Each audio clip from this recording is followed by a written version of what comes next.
Gloire à Dieu. Alléluia. Vous êtes les bienvenus à ce menu, au PMV. Que le Seigneur vous bénisse. Amen. Le renoncement aux œuvres mortes. Sans perdre de temps, nous commençons avec Hébreux chapitre 6, versets 1 à 3. C'est pourquoi, laissant les éléments de la parole de Christ, tendons à ce qui est parfait, sans poser de nouveau le fondement du renoncement aux œuvres mortes, de la foi en Dieu, de la doctrine des baptêmes, de l'imposition des mains, de la résurrection des morts et du jugement éternel. Verset 3, c'est ce que nous ferons si Dieu le permet. Praise the Lord. En somme, les œuvres mortes ne sont pas classées ou bien ne sont pas vues comme des péchés qui conduisent à la mort. Non. Mais plutôt comme des pratiques non obligatoires pour l'entrée dans le royaume céleste. Ce sont des pratiques qui, même en les mettant de côté, n'empêchent pas la présence de Dieu avec soi. Donc, les œuvres mortes sont des pratiques qui n'apportent ni plus ni moins à la relation avec Dieu. Elles sont plutôt des traditions des hommes imposées dans l'Église et dans l'adoration du Seigneur. Alléluia. Chez les religionnaires, par exemple, les protestants, le culte commence obligatoirement par une procession d'entrée du pasteur ou du catéchiste dans le temple et jusqu'au podium. Et c'est la chorale qui ira chercher ce pasteur pour le faire entrer dans le temple. Et tous les fidèles sont obligés de se tenir debout jusqu'à ce que ce pasteur n'arrive au podium et ne s'asseye. La même chose avec les catholiques et certains baptistes. Comme si sans cette manière de faire, ils ne verront pas le Seigneur. Voyez, c'est ce que la Bible appelle la tradition des hommes. En islam, le cri d'appel pour la prière doit obligatoirement précéder la prière. Même si tous les fidèles sont au nombre déjà dans la mosquée. C'est ça la tradition. Quelque chose ou une pratique qui n'est pas instituée par l'Éternel Dieu et qui est devenue une pratique obligatoire. C'est ça la tradition. Marc chapitre 7, versets 8 et 9. Vous abandonnez le commandement de Dieu et vous observez la tradition des hommes. Il leur dit encore, vous anéantissez fort bien le commandement de Dieu pour garder votre tradition. Gloire à Dieu.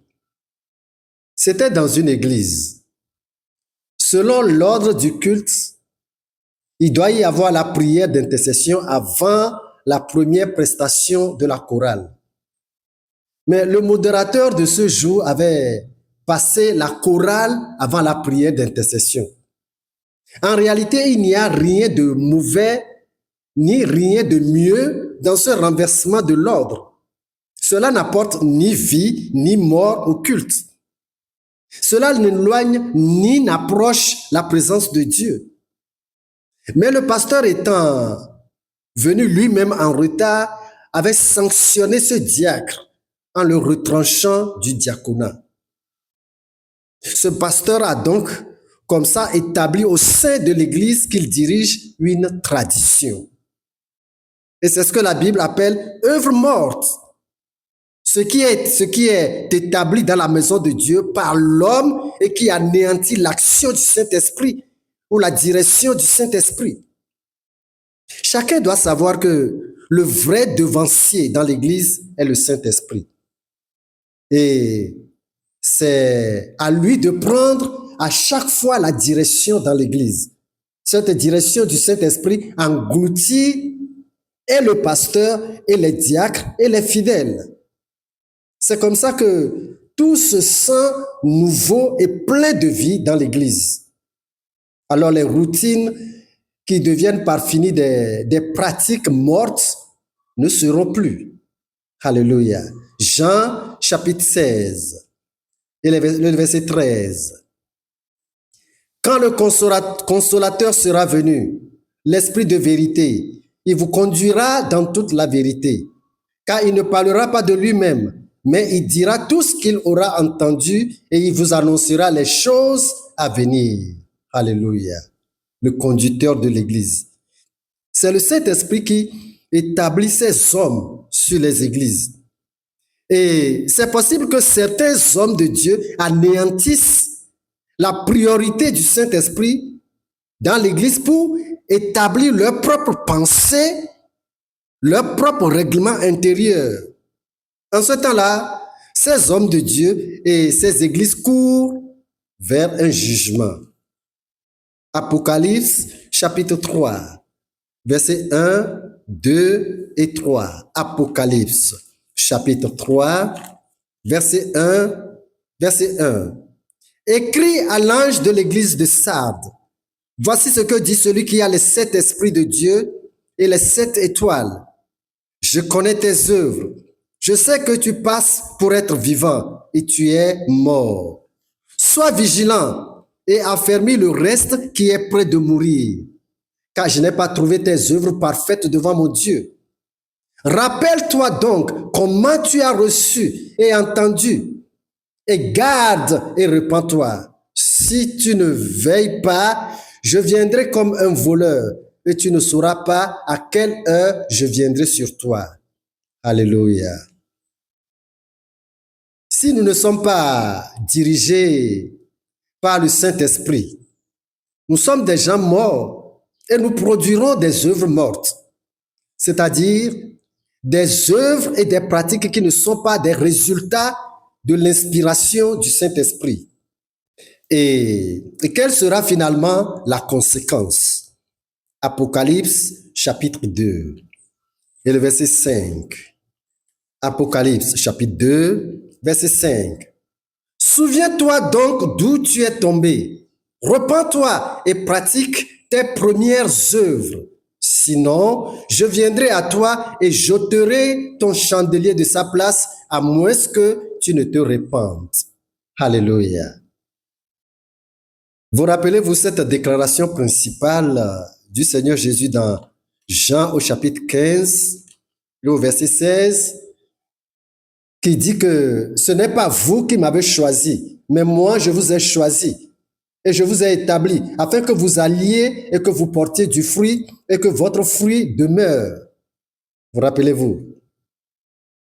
Le fruit doit nécessairement être le fruit que Christ veut. Lui veut que vous portiez. Le fruit selon la direction. Le fruit selon l'inspiration du Saint-Esprit et non le fruit que vous trouvez bon à votre avis. Alléluia. Et pour en arriver là, en arriver à ce degré, que devons-nous faire? Deutéronome chapitre 12. Et je vais lire le verset 8. Deutéronome chapitre 12, le verset 8. Vous y êtes? Ensemble, lisons le verset 8. Vous n'agirez donc pas comme nous le faisons maintenant ici, où chacun fait ce qui lui semble bon. Alléluia. Si c'est Christ Jésus qui vous choisit et qui vous établit, alors là, nous devons dépendre de sa direction afin de pouvoir accomplir, n'est-ce pas, les œuvres selon son désir. Et si ce n'est pas le cas, toutes les œuvres que nous produirons seront des œuvres mortes. Alléluia. J'étais allé dans une église naissante, une église encore en état de germination, une faible vingtaine de fidèles.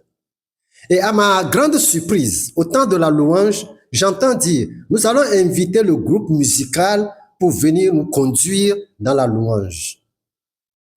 Il n'y a pas de guitare dans l'église, il n'y a pas de piano, pas de batterie, pas de cymbales, même la CET, il n'y en a pas, c'est-à-dire l'électricité. Et je vois deux femmes sortir, deux mamans bien sûr, sortir pour chanter. C'est comme le nom groupe musical est une importance sans laquelle l'Éternel n'acceptera pas le culte.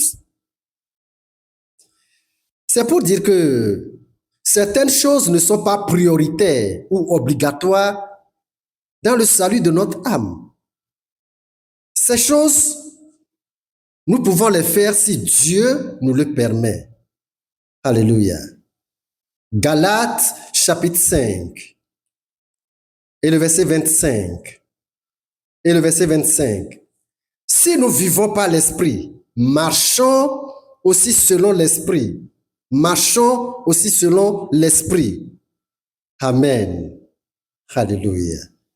Nous devons permettre au Saint-Esprit de nous conduire et nous laisser à lui afin de pouvoir arriver pratiquement et totalement à accomplir la volonté de Dieu. Alléluia. Que Dieu vous bénisse au nom de Jésus-Christ. Amen.